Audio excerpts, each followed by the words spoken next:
আমি ভাবছি আমার হাজব্যান্ড, আমি দরজা খুলছি, দরজা খোলার লগে বাইরে পুরো অন্ধকার আছিল, আমি দেখছি না কিছু।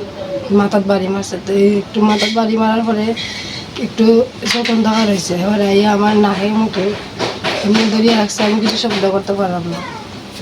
এরপরে মশারি খুললি আমার বাচ্চাদের দিকে হাতে কিছু আসিল, অন্ধকার দিকে দেখছিল, চাক্ষু আসিল মনে হয়। মানে কইছে যে এখানে কিছু করবো, তো মুখ বন্ধ রাখো। ওয়ালের মধ্যে দু তিনবার শব্দ করতে চেষ্টা করছি, হাতে একটু চাক্ষু দিয়ে মারছে। টাকা পয়সা আসিল আর জিনিস আসিল, সোনা আসিল, এসব নিছে। এটা হাজবেন্ডে করতে পারবো।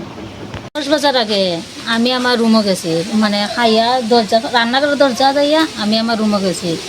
গিয়া আমি তো বিছনা যাইতে আমার ঘুম ধরে লিয়েছে, মানে আমি ঘুমাই গেছি, আমি কইতে পারি না।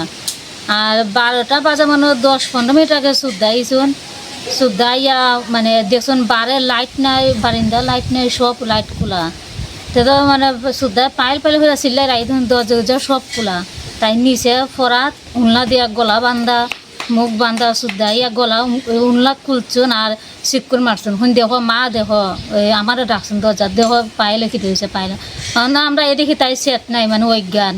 তা সুদ্ধাই কি দেওয়াছুন, এক মুখ জল দিছুন। জল দেওয়ার পর তার জ্ঞান আইসে, জ্ঞান আওয়ার পর তো মানে তাই একটু আমরা পালঙ্ক বয়াইছি। তারপর সব তাই মানে হাসপাতাল নিয়ে ওই লোকে নিয়ে চিকিৎসা করাইছেন। 4টার সময় আইসুন বুড়ে, মানে তাই কথা হইতে পারছে না, রাত মাথার বাড়ি তাহায়।